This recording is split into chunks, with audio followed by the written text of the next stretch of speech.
my existence is politicized. My act of swimming has been politicized, and the same for other trans folks and trans athletes. And it's not necessarily activism, except for the fact that we live in this climate. Does that make sense? And it was actually a fierce pushback, because I was like, I'm not responsible for all of this, for all of the fighting that we're doing. I didn't want to take actually space in activist nomenclature, if you will, because I was like, I'm not out there fighting for policy. I'm not out there advocating for like different laws. I'm just saying, hi, I swam, I'm also trans. And then people said, well, therefore you're an activist.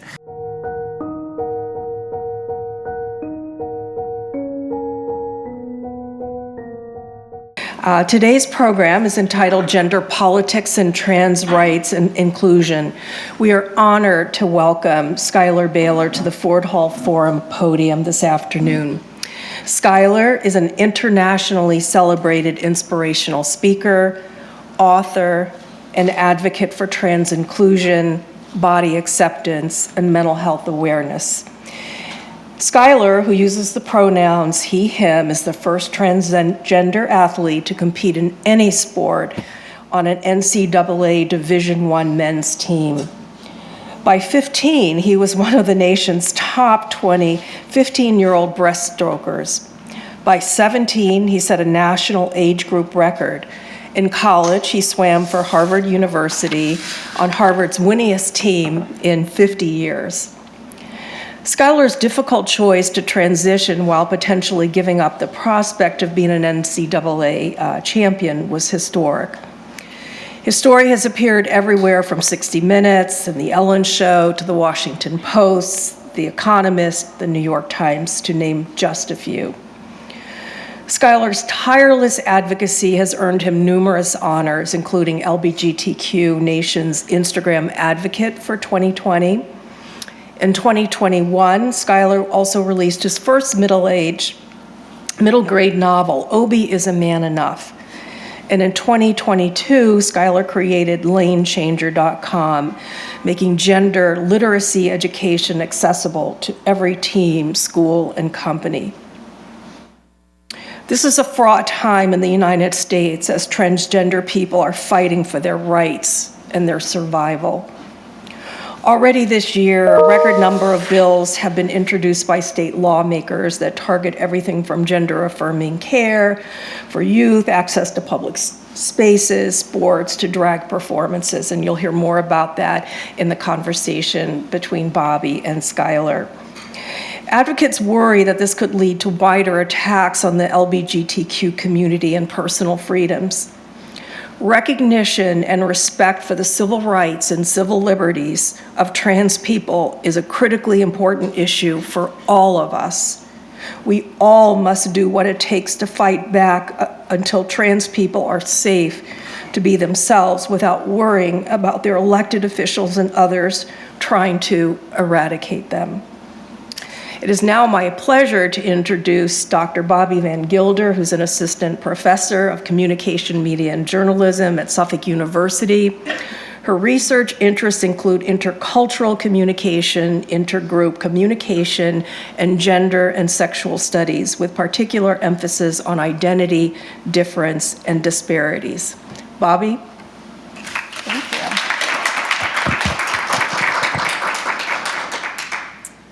All right, thank you so much. So as Susan talked about, we are living in some very interesting times with a political climate that has been really difficult and really brutal to LGBTQ rights. And so that being said, it's really important that we discuss the current state of trans rights, and it's especially important that we discuss ways that we can actually fight back. And so we have to continue to address these issues and fight to protect trans rights. So we are really excited to have Schuyler here with us today. He is a trailblazer in many ways. We have 400 plus anti-transgender bills, right, that are banning trans kids from joy is the shortest way to put it, right? From life, from sports, from healthcare, from their parents, right? There are states that are ripping trans kids from their parents.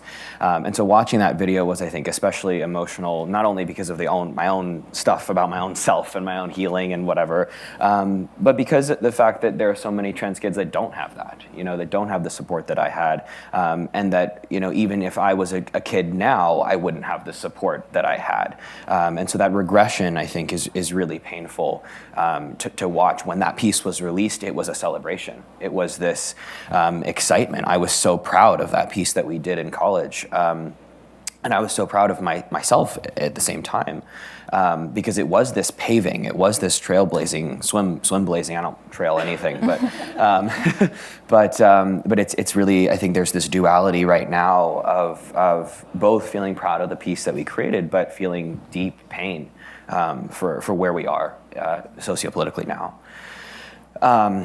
So sort of that kind of answers your question, I think. But I would say, generally speaking, it's been 5+ years since we made that piece. Since that time, the NCAA has changed the rules. The IOC have changed. So the NCAA is the collegiate body, governing body for sports. The IOC is the Olympic Committee. Both of those have changed the rules. World Swimming, or World Aquatics, formerly known as FINA, changed their rules. We just had World Athletics, which is track and field and all running sports, changed their rules. So all to be less inclusive, right, of trans athletes. And most of that doesn't in fact impact children directly, to be clear, but it trickles down, right? There are 22 states that have pointed to, in all the legislation, they point to Leah Thomas, they point to other elite level athletes, and then they say, okay, therefore, because of these elite level athletes, quote, dominating, of course, that's also not true. We can get into that if you'd like. They're passing state bills, right? So we've got 22 states right now, last I checked, that have enacted trans athlete bans on children. Right? Not on college sports, not on professional sports, not on the Olympics, on children. And so I think that's the context that I'm coming here today with, is a lot of heaviness, is a lot of grief. And we will end on joy, because there is a lot to be joyful about, and there's a lot for us to do, which to me is joyful. Knowing that I can do something is joyful. But yeah, catching me in this right moment now in a lot of emotions. Yeah, totally understandable. In the last few months and weeks even, we've seen multiple bans passed or enacted which prohibit trans women from competing in sports. Schuyler named some examples, a bill in North Carolina, World Athletics. And you've spoken out against these bans on your various platforms. I actually just listened to your podcast where you interviewed Leah Thomas yesterday, which was really a great interview. Could you explain a little bit more to the audience about how and why these bans are harmful to all women? Yeah. Well, thank you also for listening to my podcast. I just released it, so I'll pub it here shamelessly. I have a podcast called Dear Schuyler. We just had an episode about Leah Thomas, and Leah's a friend of mine, so he was on the podcast. So yeah, the bills are harmful to all women. I think they're harmful actually to all people if we really consider them. But because everybody's all up in arms about Save Women's Sports, right? All the bills are called the Save Women's Sports or the Protect Women's Sports bills, bans, whatever you would like to call them.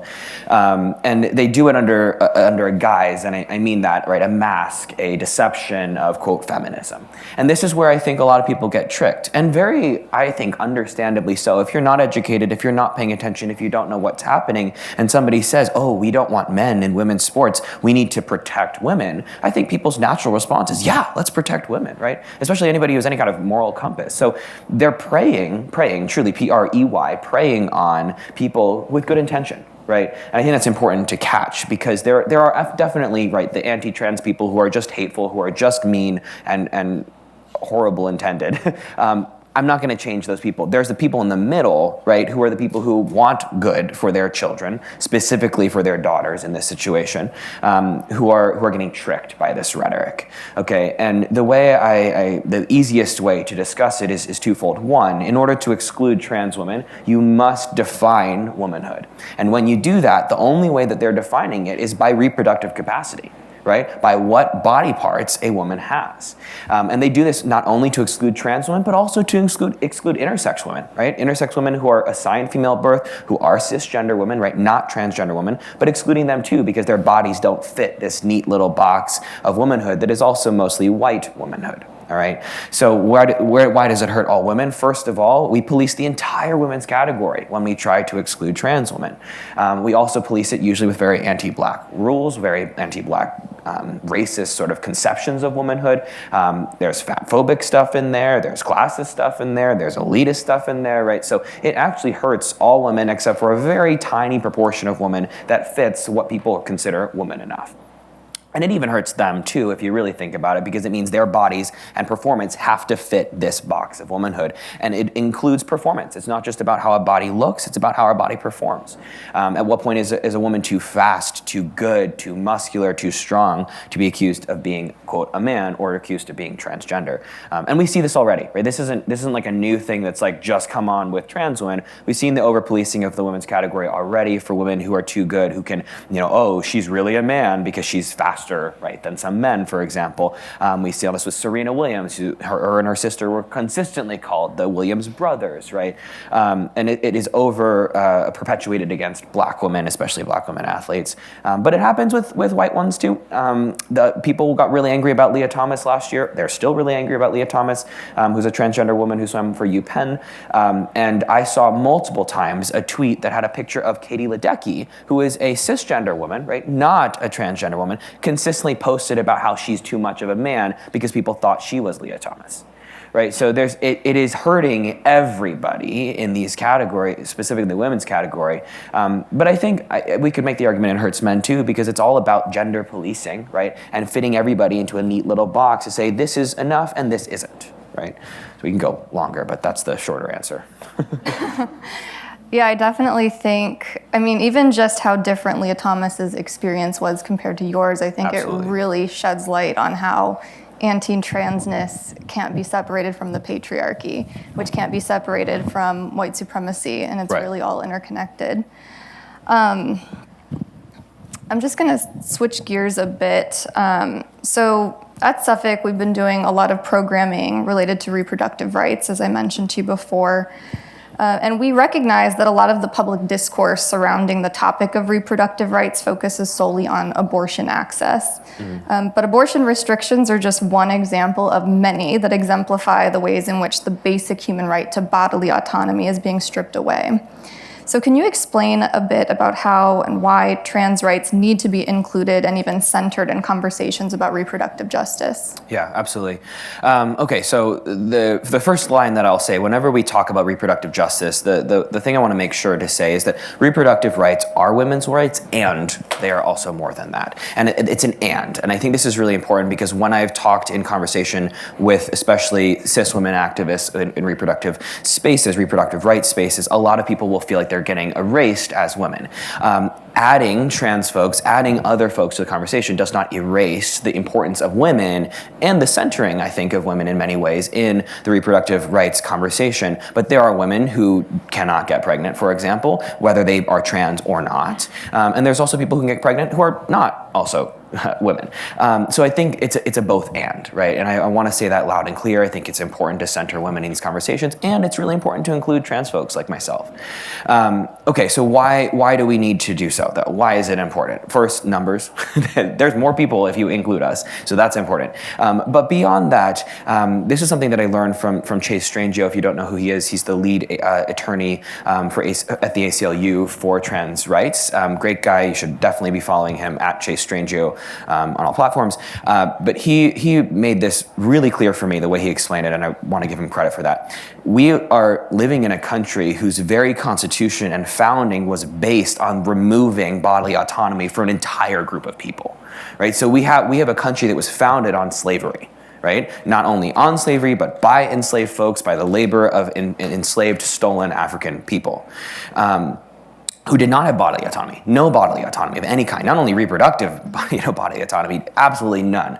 And so if we live in a country who was built off of that, the Constitution was written to protect that, right? The 13th Amendment was written to protect that, the ability to remove bodily autonomy from an entire group of people. Of course we're here, right? Of course we're in a place where bodily autonomy is consistently being attacked. And so when we consider reproductive rights and the large amount of cisgender women who then will be attacked, and then more, right, the other groups that are also having bodily autonomy removed, I think we can see that this is a bigger conversation that isn't just about women, that isn't just about trans people, that isn't just about POC, specifically Black and Indigenous people. This is about anybody whose body is not, or who has, personhood is not a cisgender white man who's also probably rich.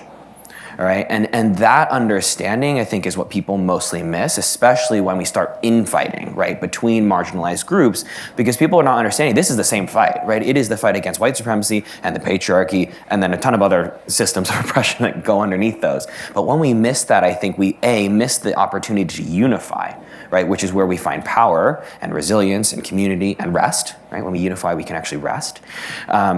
But we also actually miss the point. And that's where most people miss the point about trans rights, especially trans athletes. They'll be like, it's just about fairness. And I'm like, you're being tricked. If you think it's just about fairness, you are being tricked. Is that a conversation? Sure. But is that the conversation that's happening right now? Absolutely not. Thank you. So related to bodily autonomy, I'd like us to talk a bit about the anti-trans affirming care bills. So for those of you that don't know, this year alone, at least 142 anti-LGBTQ bills have been introduced that focus specifically on healthcare.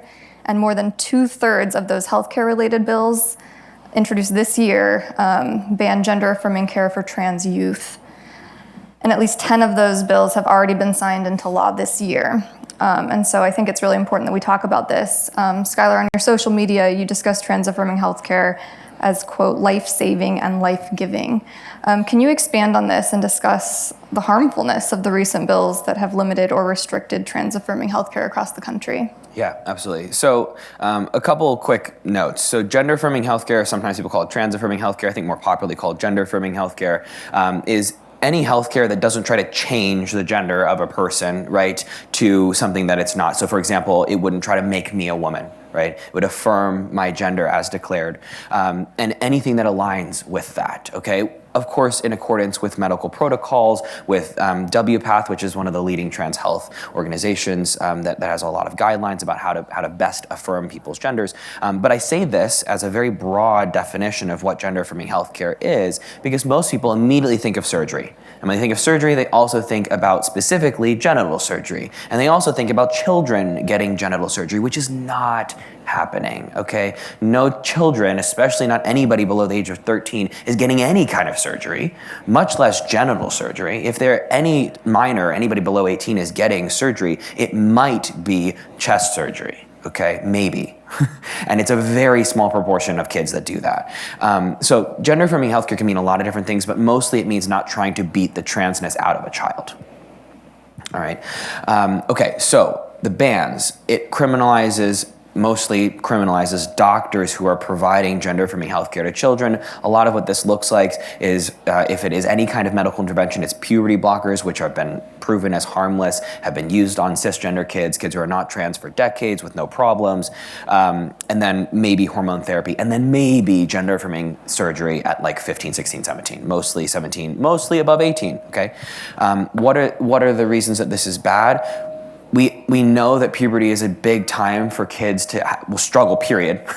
Generally speaking, even cisgender kids increase mental health issues at that time, but especially for trans kids. And it's oftentimes because puberty for us feels like, especially if it's natal puberty, the puberty that would happen without medical intervention, can be very painful because it feels like our bodies are growing away from ourselves. And then speaking for myself, puberty was hugely difficult for me. Watching those videos of me as a kid always make me a little teary because I remember that joy that I had as a kid, and it was stripped from me when I went through puberty and felt like I went away from myself, right? I sort of got tugged away from myself. So it is devastating that these bills have been enacted, because there are so many kids that have known who they are since they were 5, right? Like, these are not kids who have like sprung into the doctor's office one day at 13 and said, wow, suddenly I'm trans, right? Are there kids that discover later? Sure. But a lot of these kids, and I know many of these families because I'm doing this work, these are kids who have discovered themselves when they were 5, right? And been like, this is who I am. And they've been told, okay, so when you get to puberty, we'll figure it out. You're gonna be fine. You're gonna take puberty blockers and you're gonna be able to be yourself always. You're never gonna have to walk through not being yourself. Amazing. They hit 12, 13, suddenly the care is illegal, right? They've known who they are for a decade, some of them, and they're not able to access care. So I think these bills are, again, an attack on body autonomy, but they're also using fear-mongering, lies, propaganda to incite a deep fear of a child getting their genitals chopped off at 5, which just isn't happening. Well, actually, let me rephrase that. It is happening, but to intersex children who don't want it. Right? So the other thing about these bills is just really key to recognize is in every single bill that is banning gender-affirming healthcare for youth has a specific carve-out to allow genital surgery for intersex children. And a lot of these against the consent or without even needing the consent from the parents, right? So these are children who are born potentially with ambiguous genitalia or some kind of difference from what's considered classically male and classically female. They do perform surgery on these kids, oftentimes without the parents' consent. So the infant is given to the parents having already had surgery, or without anybody's explicit knowledge, and definitely not with the infant's consent, right?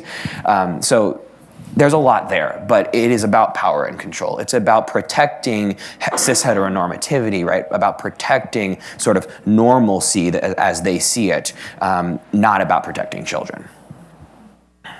And I think a lot of that also gets at what you said earlier, how they prey on well-intended people. And Absolutely. So they frame this as a protection for children when really it's really harmful and it's anti-science. And then you look at dissenting voices, like the Missouri trans woman, the lawmaker that was trying to basically say, if you do this, you have blood on your hands, and then she's silenced. Yep.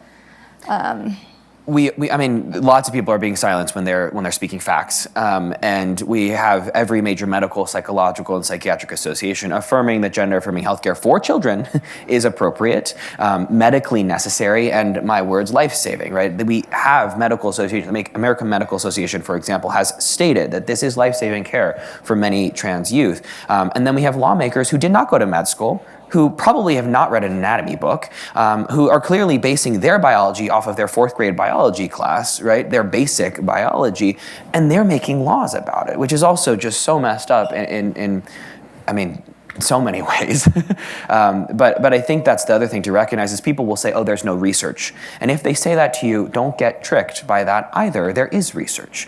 There are tens of studies that prove that gender-affirming healthcare not only is safe, but also improves the life of a trans person. There is a false study that's out there. I say false study. There is an attempt to cite a study that I'm not sure exists that says 98% of kids grow out of gender dysphoria, which is false. There is actually not a statistic that supports that. There is the opposite. There is a study recently released by Vanderloos and their colleagues that said 98% of kids do maintain their transness over a period of time. And there's multiple studies that agree with that statistic. At best, they're over 97%. At worst, they're at 90%. Okay, so that's still very good. Yes, definitely. So for a lot of us, it is really hard to remain optimistic in the current political landscape. Can you share some advice for how you remain hopeful and motivated during this difficult time? Yeah, so my answer always kind of, I think, sounds confusing at first, so bear with me, but I remain hopeful by letting myself not feel hopeful. I remain positive by not being positive all the time. I think that's really, really key to let myself feel sad, right? Like, I watched that video and I was sitting here and I was like, oh my God, everybody's gonna look at me, I'm gonna be crying, but I did. I couldn't, first of all, I couldn't really help it, to be quite honest with you, so there's that, but I really try to let myself feel how I feel when I feel it, insofar as it's appropriate or I have the time for it, because there is a lot of grief right now, and there's a lot of pain, and it feels very hopeless. It feels difficult. It feels endless. That's the word that comes to mind for me. It feels like the tacks feel endless. And I have to let myself feel that. I have to be like, it really does suck right now. This is worse than what it was.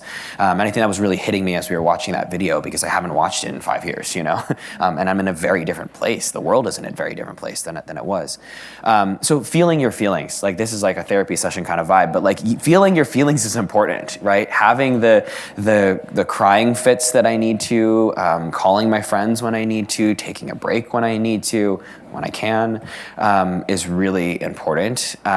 And not using the knowledge that it will get better. I'm absolutely certain that we will not stay here, right? I know that. I do think there is so much resilience within, especially the trans community, but I also believe in the hearts of the people outside of the trans community. And I believe that over time, that goodness will prevail. That good intention that is being manipulated right now, I think will prevail. But I can't use that like knowledge that we will get better to erase how I feel now, right? They have to both exist, right? It sucks now, and I'm not completely hopeless. And I think both are like so key to me holding on to. And that hope really comes from community. It comes from the reminders that I get from people around me. It comes from the safety I get when I'm around other trans and queer community. I host 6 support groups a month for trans and queer people, and those give me a lot of hope because I'm able to really sit with people, right, and feel that we have the power together, right? And some of that power is just knowing who we are. Right? It's not like I'm changing rules. It's just that we are here together being trans, being queer when everybody says we can't. And even that is powerful. And then the last part, like I said, is the hearts of the people who are not trans. I believe in those hearts, and some of them not so much, right? Ron DeSantis, no thanks. But the vast majority of people, I do believe the vast majority of people are good. I've had so many amazing conversations with people who've changed their minds sitting in front of me, because what they do is they witness my humanity and they can no longer deny their own.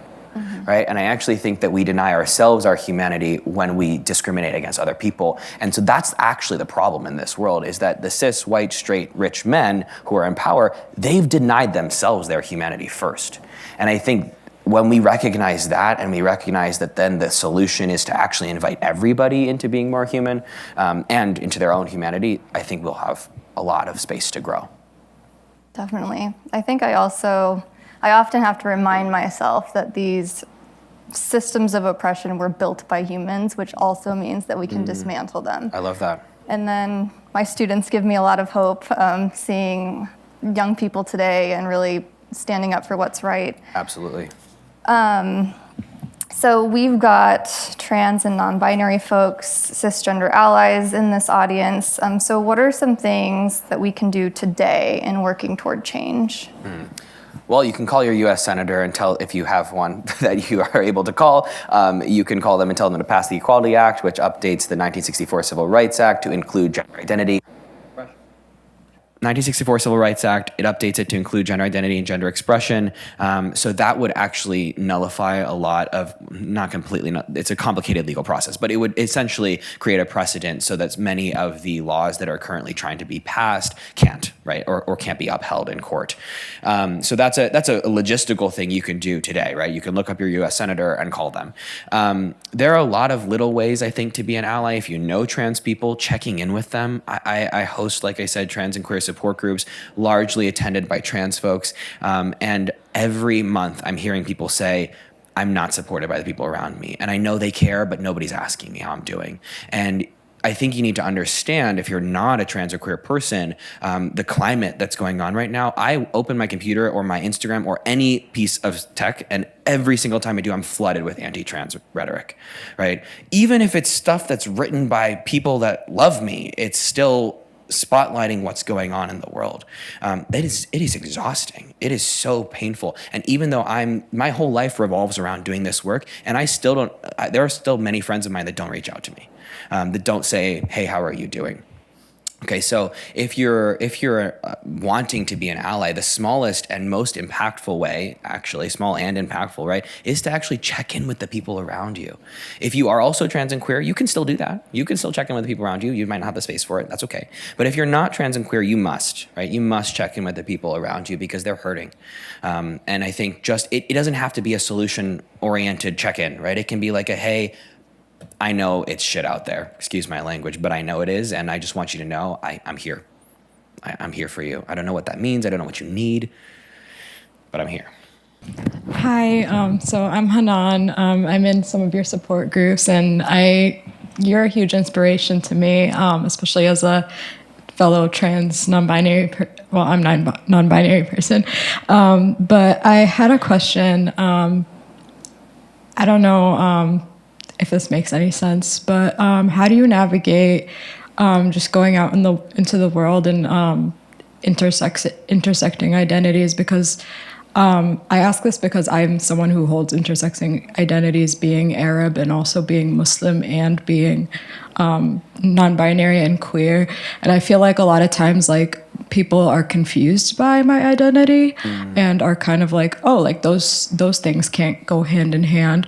So I don't know if you had any like advice on how to like cope with that and to just feel like you can give yourself space and exist in queer spaces as a person of color. Yeah. Thank you for that question. Yeah, it's a great question. I think in many ways, obviously I don't have the same experience as you, but I do intersect and I think the first intersection that was hard for me personally is being a mixed race person. So that's the earliest memory I have of having identities that didn't seem to be allowed to mix. And that goes even very to the marriage between my parents. My mom was excommunicated from her church because she married somebody who wasn't the same race as her.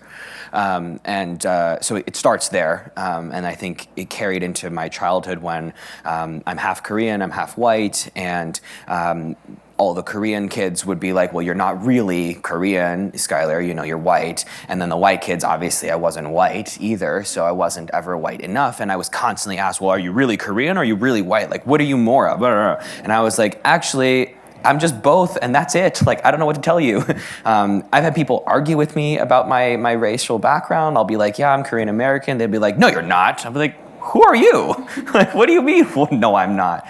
But the reason I'm answering your question this way, Hanan, is that I learned from an early age that people would try to deny me my very blood, right? My ancestry, where I know I come from, and where nobody can argue with. I've taken 23andMe, so I have the proof, unless they're lying to me. But anyways.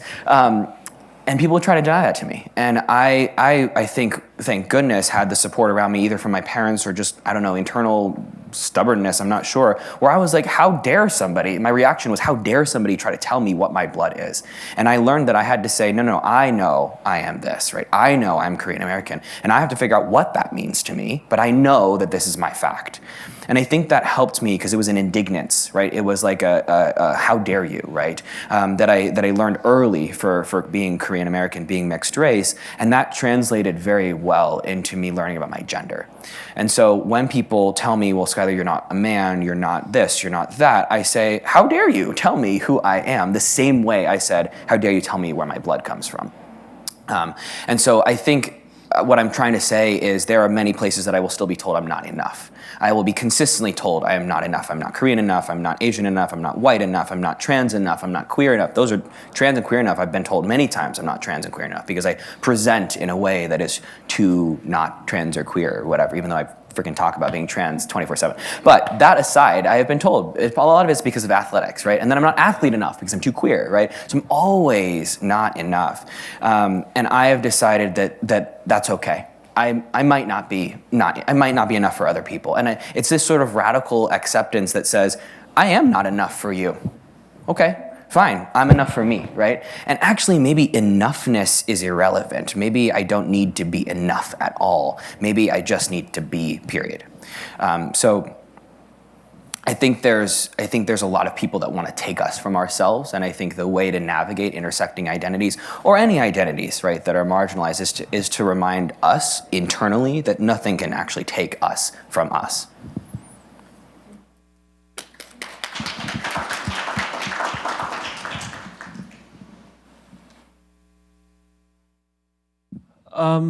We're nearly a year in the overturning of Roe v. Wade, which restricted abortion rights. Do you think this says anything about the future of trans rights? Yes, the short answer is yes. The long answer is it's actually the other way around. So there was a great tweet, I can't take credit for it, where somebody had tweeted, so now, they've overturned Roe, they won't stop here, was the original tweet. And somebody else had retweeted and said, and they didn't start here either. They started with attacking trans rights. You just didn't see that as a valid attack on bodily autonomy. So the answer to your question is actually that they started with an attack on trans rights. They started with saying we didn't belong in the bathrooms, then they moved to say we didn't belong in sports, Then they said we don't belong in healthcare. Now they're saying in schools. Now they're saying in drag shows, which, by the way, drag shows just says that you can't actually exist anywhere as a trans person, right? I'm in drag right now. According to the anti-trans rhetoric, I'm somebody who's supposed to be a woman. I'm wearing men's clothes. All of it's cotton and whatever materials it is. It's just clothes. But in their conception, right, I'm in drag. Okay, and so I'm not actually. It's in some states it would be criminal to be around children. All right, so they're moving from these, these rights one at a time, attacking, using that manipulation of good intention, protect children, protect women, protect daughters, right? All the way into let's overturn Roe v. Wade. Okay, so that it didn't start with the overturning of Roe v. Wade. It started with many other attacks. It really started not with trans rights, but the attacks on black bodies, right? If we go way back to how this country was built on the enslavement, again, like I said earlier, of stolen African people. This isn't a start, right? This is just a continuation of the same problem we've been having. People are just noticing. And so that's when people talk to me about that, especially if they're a cis woman, especially if they're a white cis woman, I want desperately for them to recognize that this is just now that it affects them, right? But they've been coming for us for a long time. And so that's another encouragement for all of us to get involved, no matter who you are, because they're gonna keep coming for us, right? And it's gonna keep expanding if we don't understand and unify. Again, I'm gonna use that word, unify, against these fights, right? Because it's not actually about protecting children, protecting women, even honestly protecting whiteness, because whiteness will eat itself too. All right, it is about power, right, and protecting those who are in power, who will also then eat themselves, right? It just keeps going, and that's what control is, right? It defeats itself too.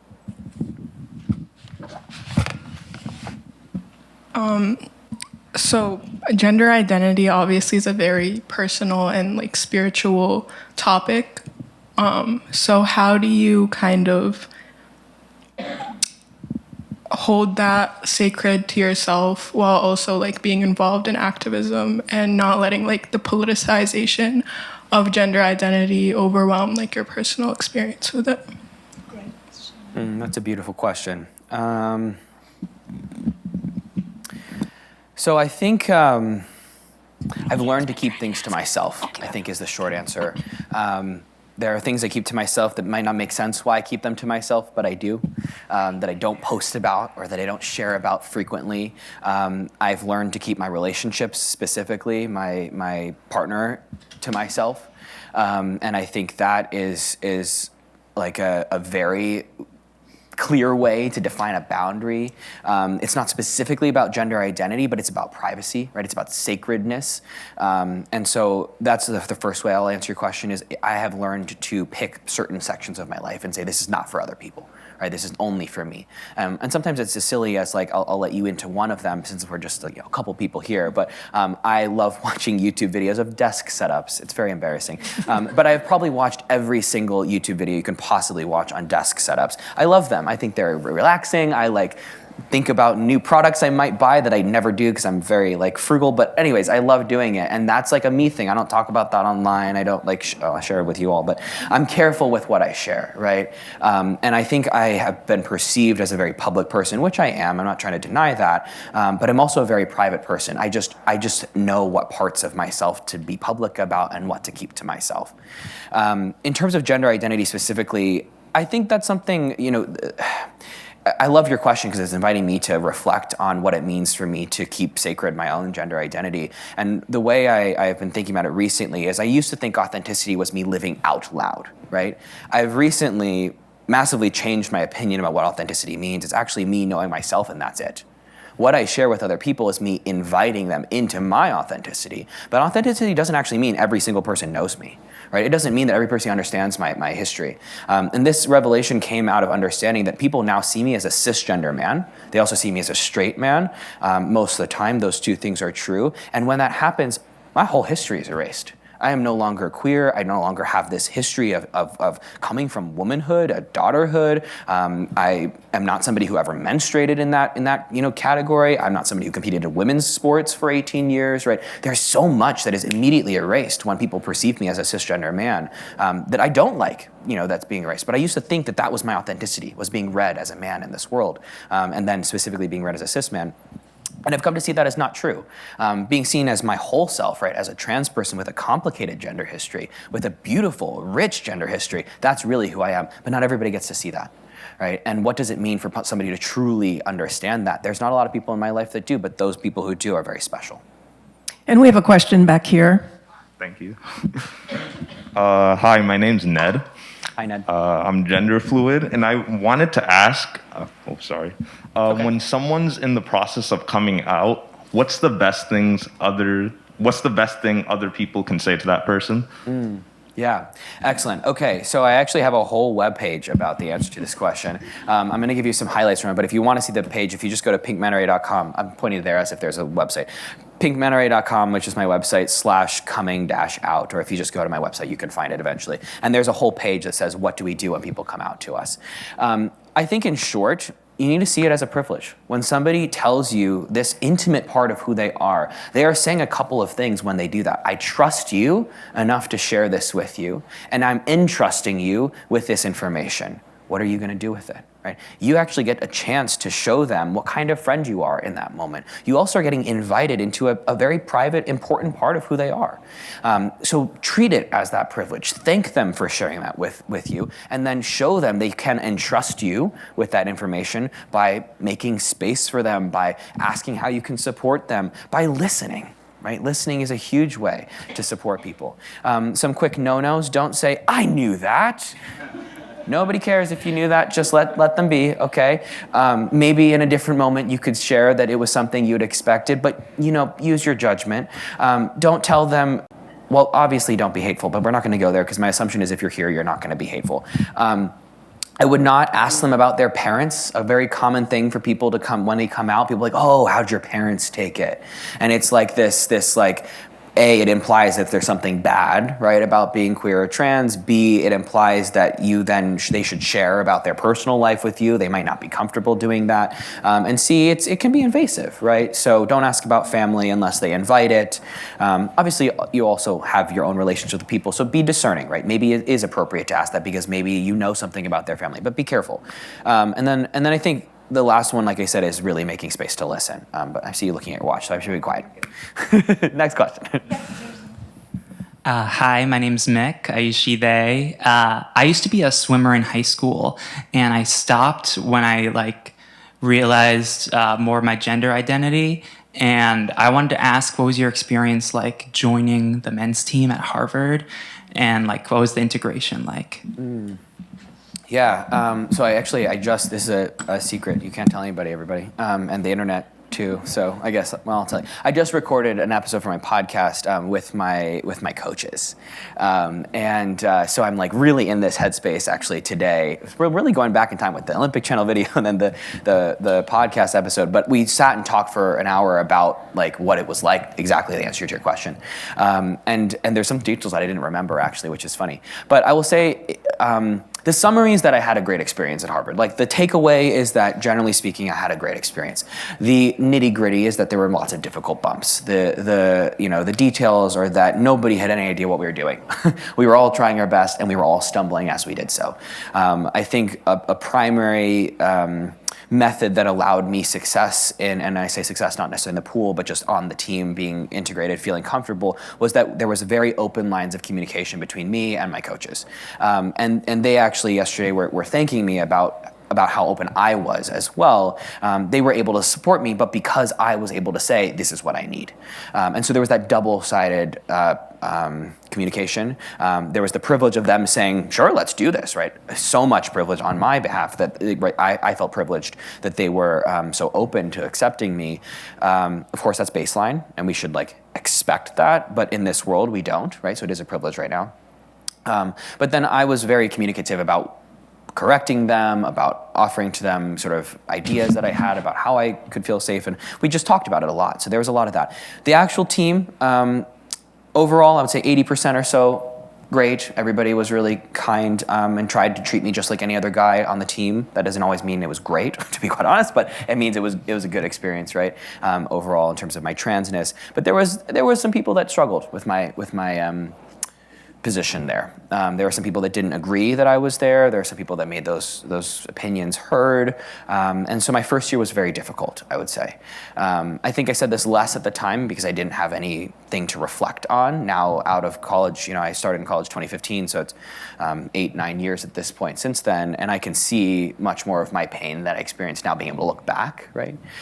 There was misgendering, there were people that didn't see I belonged there, and I think I really had to focus on sort of actually my answer to Hanan's question about my identity and what I knew about it, one, and then two, why I was there, right? Did I show up at practice every day to prove to somebody else that I was man enough?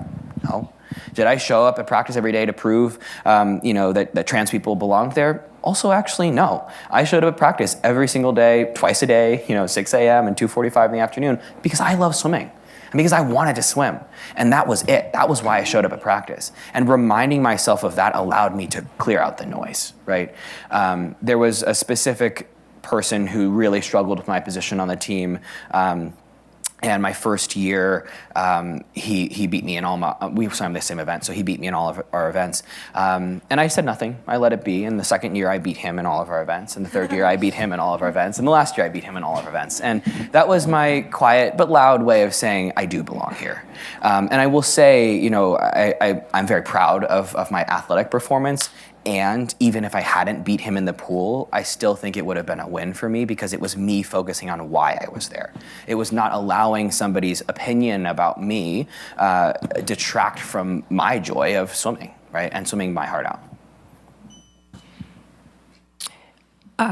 We have a question here. Yeah. So did you expect to be like such a public figure, and like what that experience is like being a public figure and a trans person who is seen as an well, of course you are an activist, but not just being trans, but also being public about it?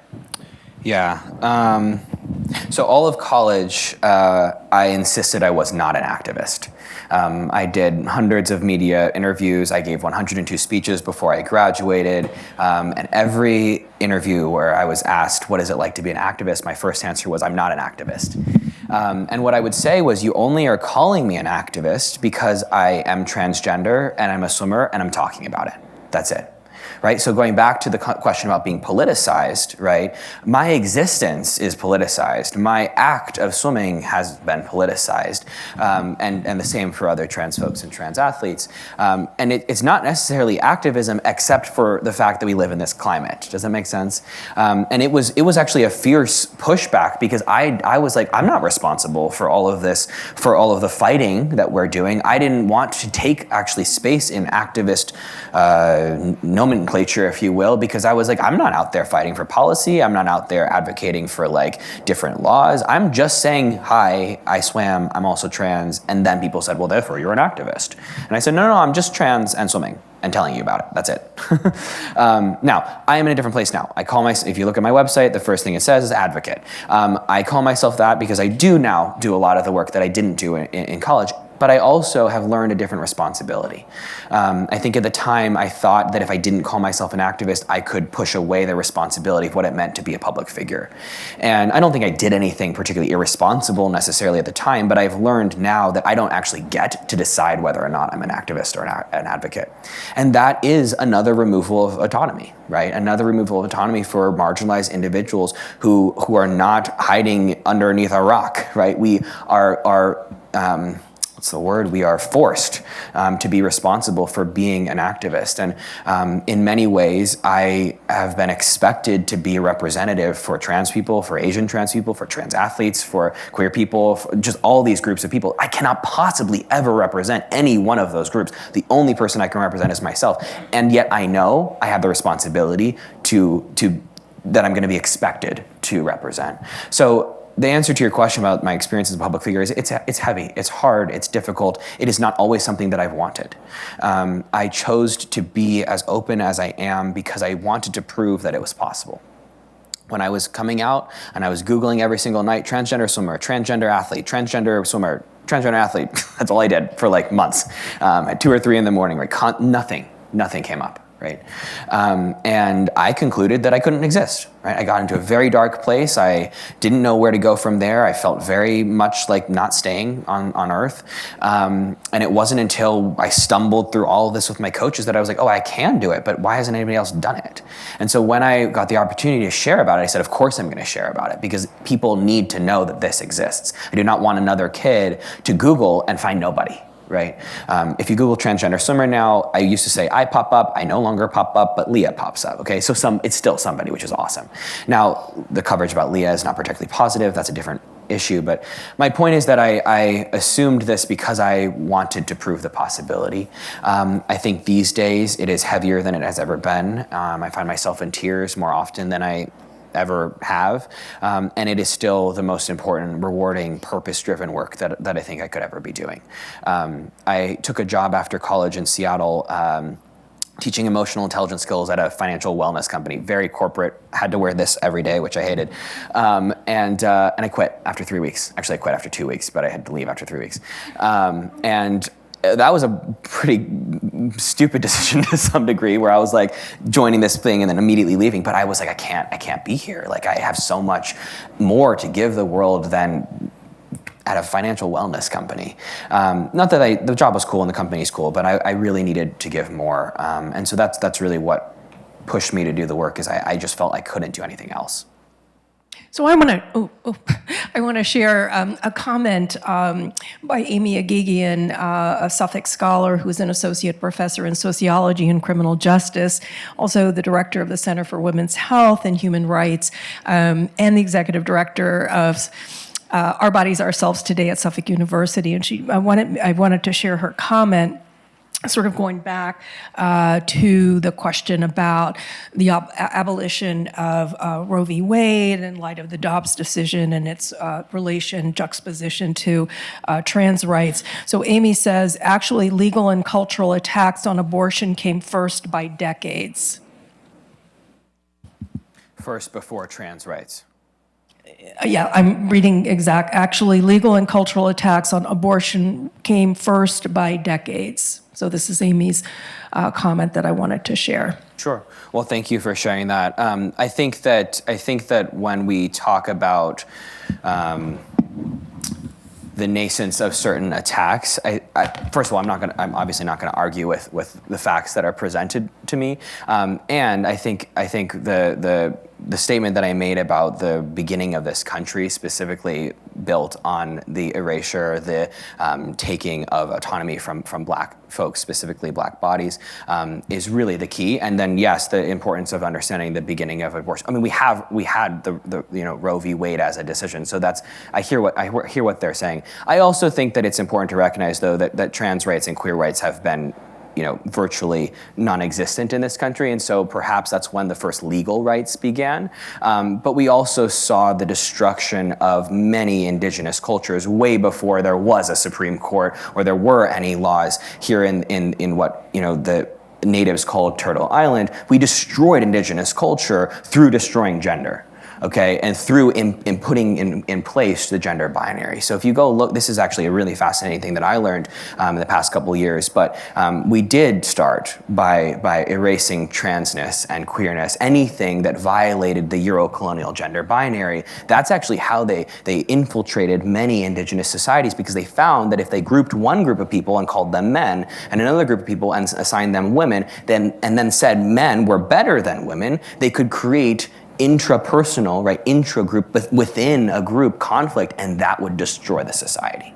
And they did this all across Africa, and they did this all across the Americas. So yes, legal rights did begin, I think, from what I understand, and again, I'm not going to argue with any expert, we did see legal attacks on abortion first in terms of, again, the way the legal system works, but we didn't begin there, truly. They did begin with the attacks and the attacks on trans and queer people, but specifically the attacks on enforcing this gender binary that destroyed a lot of indigenous cultures and was the basis of genocide, right? That is not gone. That is what our country is built on, those two facts, right? This destruction of indigenous society and then the enslavement of African bodies at the time, African people. Okay, so yes, and. Thank you. Yeah. I just want to add one other thing, and then I'm going to turn it over to Shoshi. So what I didn't say in my introduction is Ford Hall Forum is the oldest continuously operating free public lecture series. And back in 1939, the forum hosted Margaret Sanger, who was an advocate for reproductive rights for women. She had been arrested, spent time in prison, beaten for her stance supporting reproductive rights for women. She came to Boston by train, was met by Clarence Darrow Sr., who escorted her to the Ford Hall. There was a Ford Hall up on Beacon Hill. And the mayor banned her, passed legislation banning her from speaking in Boston. So she went on the stage, she was gagged, and Arthur Schlesinger Sr. read her speech supporting reproductive rights for women, and this goes back to 1939. So. Shoshi? Yeah, I just wanted to add one more thing because I thought you actually outlined so eloquently the interconnectedness of different groups and how we all have something to gain and lose from this kind of discrimination. So this is a really important point to make, and it brings me to think about coalition building. And I was wondering if you had anything to say about, your experience with creating coalitions with other groups, or what can we do to think about things, because the system wants to separate us. With every, we can see it dated back to the history and to like the DNA of this country, as Nicole Hannah-Jones says. So we can't ignore that. So, but what did you find effective in your work? What can other people do to be more than allies, to like create coalitions? So I think that's such a beautiful question. Coalition building, I think, is the throughway, right? Is the way for us to move forwards. The anti-trans rhetoric, the anti-women rhetoric, the anti-black rhetoric, all of it is unified, and that is why it's so productive, right? That's why they're winning the majority. That's why they're winning the moderates. That's why they're great at manipulation. Is because they are unified. In their hatred, they are unified. We are not. We are far from unified. And I think even the question or the statement that was just provided of which comes first, I think, is another example. And I'm not at all attacking the fact presenter. I'm grateful for facts. I always like facts. But the question of like, who are we attacking and who is more marginalized and who is more victimized, and this infighting, right? What does it do? It actually uses the oppressor's tools to continue oppressing ourselves. And I think facts are important, again, and I always want to integrate new information into my work. And so again, I'm grateful for any of that being brought to my attention. And when we use it to dismiss the importance of other fights, when we use it to segment our fights against each other, we all lose. And who wins? The oppressor. Right? And so that brings back, to the beginning of our conversation, talking about trans women in sports specifically, where we are segmenting, saying this kind of woman isn't enough and this kind of woman is enough, and it's fighting between women as opposed to fighting the patriarchy, right? The same thing happens between ethnic groups, right? We see there's a lot of anti-blackness within Korean culture, and there's a lot of anti-Asian sentiment within some black culture, right? I don't want to speak as generally because I'm not black, but I see a lot of that fighting. We see a lot of, and there's whole riots that happened in LA because of that. And why is that happening? Because white supremacy is really good at pitting us against each other. Okay, and I think when we miss that, when we get lost in the details of who is more oppressed or who is, who came first or who this, who that, we're ignoring the bigger problem. So the reason I named trans rights as actually a thing that came before abortion rights wasn't to dismiss abortion rights at all or to dismiss reproductive rights. It was to lead us to the understanding that bodily autonomy was actually the first attack, right? And actually began with again, attack on black bodies. So. When we miss that, I think we miss everything. When we miss that, we oppress each other. We use the oppressor's tools. And I think liberating ourselves from that does begin with liberating ourselves. It actually begins with anti-bias training or just understanding where you have bias, right? It begins with tending to that feeling that says, I'm not being included when we think that other causes are more important, right? I think that I've experienced from so many, especially cis women, especially white cis women, that will really be upset that we're erasing women by presence of transness. And I want those people to sit in that feeling and say, why am I feeling this? Am I actually losing to include more people in this space? And I've even felt that. And so you asked me what tools are productive. The tools are starting with self and being able to question, to observe, and to understand, to tend to the feelings that I have, so that I don't actually project them onto other people. Right? So I take care of myself, and then I can take care of community. There's a quote that's, community care is self-care is community care. Both of those things are true. And all of us have a lot of biases, right? We don't start allyship by saying, I'm not anti-Black or I'm not transphobic. No, we start by saying, I am, of course, transphobic. I am, of course, anti-Black. Of course, I am both. I'm speaking for myself, by the way, right? Because I live in this world. Because I was raised in a white supremacist, racist, ableist, fat-phobic, anti-Asian, anti-Black world, of course I have these biases. And if we don't start there, we're not even starting from reality, right? So we have to start from zero, and zero is reality. Most people start at negative something where they're denying reality. So I think that acceptance of that bias, and then again, tending towards the feelings, making sure you're paying attention. Ouch, this hurts. I feel like I'm losing something that this other person's being included. Why? Right? Is it scarcity mindset? Probably is. Is it my own bias? Probably also is. How can I tend to that and care for myself so that I can better care for my community and my cause? So we have a question here, and we are running a little short of time. So after this question, maybe one more question on the other side of the room, and then we'll end the program. So you have the microphone. Thank you. Hi, my name is Morgan. I use she, her pronouns. First off, thank you so much for being here, because I'm a law student, so right now this is a study break from finals, so it's very welcomed. But yeah, so I'm a 1L right now, and I'm very interested in getting to health law, maybe like LGBTQ health law, and my girlfriend's starting her pediatric residency and wants to get into gender affirming care, and I'm just kind of curious if you have anything to say or any advice for like a future like lawyer and I guess current doctor, she has her MD, like people who want to get into this type of work and kind of incorporate the type of advocacy that you're doing into our careers? That's a big question. Well, I actually just gave a talk to a bunch of medical students, so you should go watch the talk. I don't know where you can find it, but let's see. I think that actually my answer is not going to be all that dissimilar to Shoshana's question about self-care. I think that when we are advocates, we have to be advocates for ourselves first. And so I would actually suggest that whatever ways you need to take care of yourself, and this goes for your partner as well, are ways that you then, A, take care of yourself with, but also help others to take care of themselves the same way. I think a lot of people are like, well, how can I be a trans ally? I'm like, really consider the basic pieces of respect, right? Call somebody by their name. Call somebody by their pronouns. Consider that they want to be respected for who they are and not told that their identity is a mental illness, right? These are also things that not trans people, that cis people also want. Most cis men don't like it when I call them a woman or she, her pronouns, or tell them that their identities are mental health issues, right? Like those are normal, right? And I say normal as in like pervasive, everybody experiences things. And for some reason, and this is where dehumanization comes in, right? We say, oh, well, trans people don't deserve that, right? Or deserving that is like some kind of extra respect. So that's the sort of baseline, self-advocacy, and then sort of considering what you think you need, and then how you also present that to other people. And then the last thing is listening, really like listening to patients. I think I also work in 2 public health research labs, and a lot on only about trans liberation and trans rights.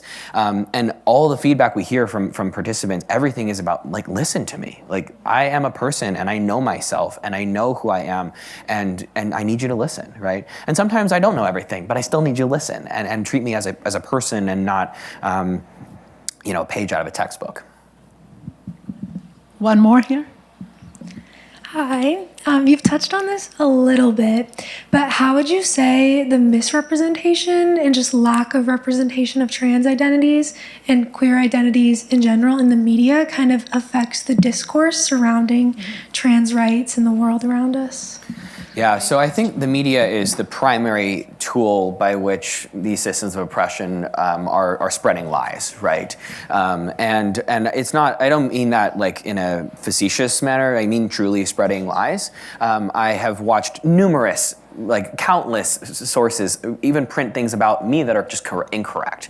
And it's not even like big facts. It's like small things like that I didn't swim, or I did a different sport, or that I like the wrong college that I went to. Like, it's like such bad reporting that they can't even get the basic facts right. So if we consider that, and then we think about the other amount of facts that people are not actually presenting, there's lies, there's propaganda, there's deception, there's manipulation. So the media is very harmful in many different ways. Can it be productive? Sure, right? But is it largely right now?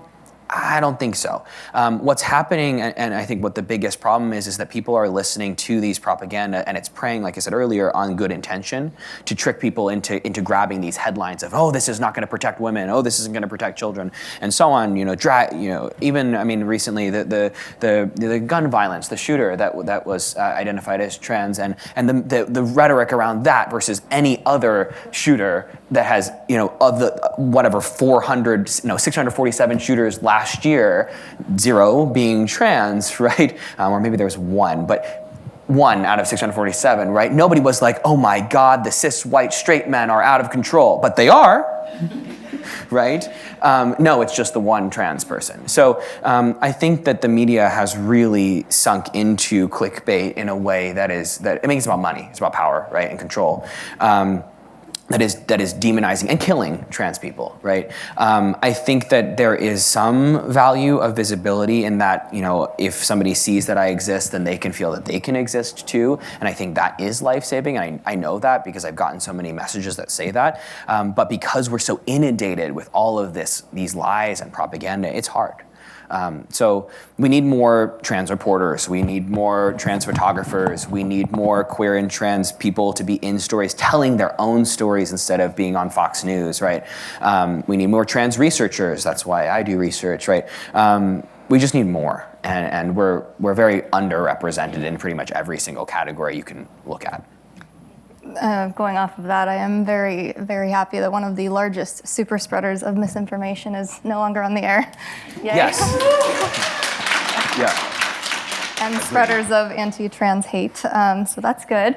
I think we have to wrap up the program now, but Schuyler will stick around for a few minutes for a meet and greet, so come get to meet I wanted Schuyler. to just add a couple of things. What I neglected to tell you when we started is that this is actually the 3rd program of a reproductive rights series that Ford Hall Forum, the Women's and Gender Studies program, and quite a number of our co-sponsors have developed. Our first was held here back in November. We screened a movie called The Eighth, which chronicled the 35-year journey of courageous women and men to abolish the Eighth Amendment, which was a total prohibition against abortion in Ireland. We followed that with a really extraordinary panel discussion on reproductive rights, particularly in facing immigrant women. And I want to acknowledge that our friend Chris Simonast is here. Thank you for coming. So there's a wonderful reproductive rights program in Lawrence, and the executive director participated in that program, and we hope to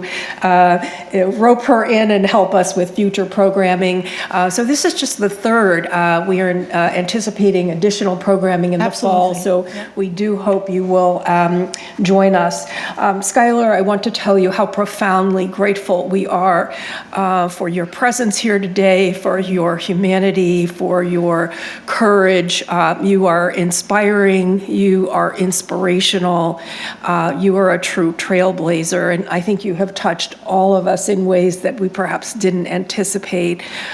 Thank you for sharing your journey. Thank you for your advocacy and your activism. We are really grateful that you have taken time out of your schedule to come to Suffolk University and share your thoughts. I want to thank you, Bobbi, for your superb moderation of this panel. It does take a village. This was actually, I want to lift up Bobbi. It was Bobbi's idea to reach out to you, Schuyler. She has followed you, like many of us, for many, many years, followed you on social, followed your journey. Allyship is very important to all of us, I think, here. So Bobbi, thank you for doing this moderation, and thank you for mentioning why we should try to get Schuyler to come to Suffolk University. And most importantly, I want to thank you, the audience, both our Zoom audience and those of you here. This was an important conversation. I do hope that you will take some of Schuyler's thoughts on what we can do. You know, how can we all be a part of this movement? We all need to be a part of it. So thank you all for your participation, being here today. And I think Schuyler may stick around for a few minutes, just for those of you who would like to say hello. Thank you all for coming. Have a good afternoon.